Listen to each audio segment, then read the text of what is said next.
네, 안녕하세요. 창필직입니다. 오늘 말씀드릴 사주 칼럼은 최고 실력 인테리어 실장의 사업 실패기. 예전에 제가 아시던 분이었는데요. 일단 실제 제가 봤던 경험이니까 한번 재미삼아 한번 들어보시길 바랍니다. 사실 사람이 살다 보면 최선을 다해도 생각대로 잘 안 되는 경우도 있고, 계획을 사전에 완벽하게 짰을지라도 그 계획대로 잘 안 되는 변수가 생기기 마련입니다. 그럴 때 굳이 그것을 따져 물으면서 달려드는 사람이 있는가 하면, 그럴 때 앞뒤 자초지종 한번 재보고 너무 손해가 아니면 좀 넘어가는 그런 사람도 있기 마련이죠. 사주를 보다 보면 재물을 상징하는 재성이 있는데, 이 재성은 큰 재물을 뜻하는 편재, 작은 재물을 뜻하는 정재, 이렇게 두 개로 나뉘게 됩니다. 근데 이 정재라는 놈은 굉장히 현실적이고 꼼꼼하고 계획적인 성분인데요. 대개 이 정재를 끼고 있는 사람들이 그러한 성격들이 많아요. 현실적이고 꼼꼼하고 계획적이고 성실한 정재가 사실 굉장히 좋은 성분이지만, 이 정재로 망하는 사람들도 요즘 종종 보게 됩니다. 특히 이 정제와 합을 이루는 구조, 사주가 이렇게 짜여버리면 진짜 아군과 적군 사이에서 평가가 극명하게 엇갈리기도 합니다. 제가 만난 그분 같은 경우는 굉장히 유능한 인테리어 디자이너였어요. 대기업에서 근무를 하셨던 분이니까 굉장히 유능했죠. 대기업 출신으로 수많은 프로젝트들을 수행하고 일 처리를 똑부러지게 한다,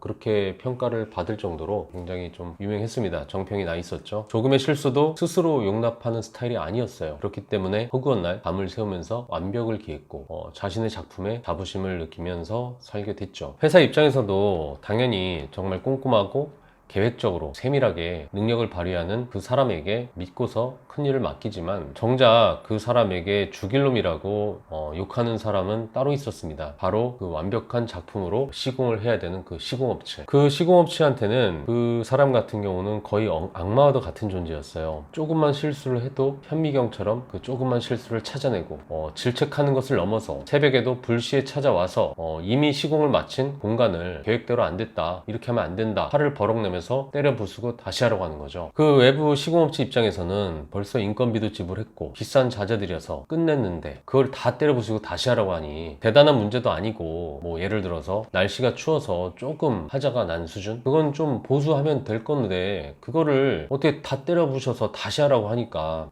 시공업체 입장에서도 변명을 하겠지만, 그 어떤 변명도 프로답게 유식하게 받아치는 그 사장한테는 논쟁도 안 되고, 결국에는 입으로는 욕하면서 다시 내가 시공한 현장을 다시 때려 부시게 됩니다. 이 시공업체 사장은 안 그래도 빠듯한 공사비 허덕이는데 돈을 벌기는커녕 지금 몇 현장째 꼼꼼한 그 사람 때문에 손해가 나면서 살아가는 거죠. 좋게 말하면 스스로에게도 엄격하게 프로답게 일에 집중하는 완벽주의자지만, 남에 대한 배려가 없이 그렇게 쌓은 커리어는 결국 독립을 했을 때 꼭 문제가 생기게 됩니다. 바로 그 사람을 위해서 일해줄 사람이 없다는 거. 그 회사에서 일을 할 때는 그 회사에서 일을 따내야 되다 보니까 그 사람한테 화가 나더라도 꾹 참고 일을 했던 사람들이 그 회사에서 그 사람이 나오자마자 회사라는 타이틀이 벗겨졌잖아요. 그럼 그때서부터 개새끼 소새끼 쌍욕을 합니다. 그리고 아무도 도울 생각을 안 하죠. 아무도 그 사람 밑에서 할 사람이 없다면 아무리 계획이 좋고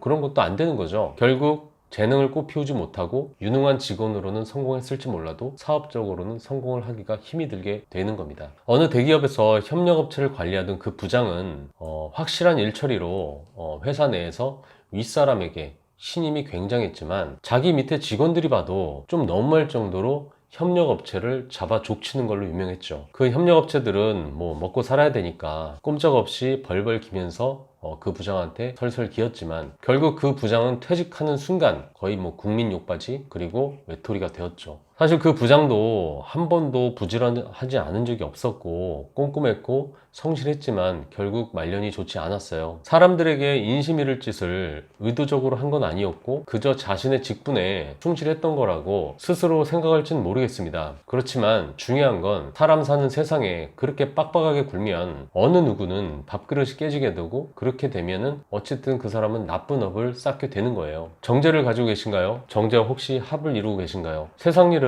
계산대로 다 되는 게 아닙니다. 그 계산 때문에, 그 꼼꼼함 때문에 더 스트레스가 생기고 피치 못하게 피해를 보게 되는 그런 사람들이 생기게 됩니다. 모든 건 다 사람이 하는 겁니다. 내 일에 파묻혀서 사람을 잃는 그런 행동들을 조심해야 됩니다. 이상 창불직이었습니다.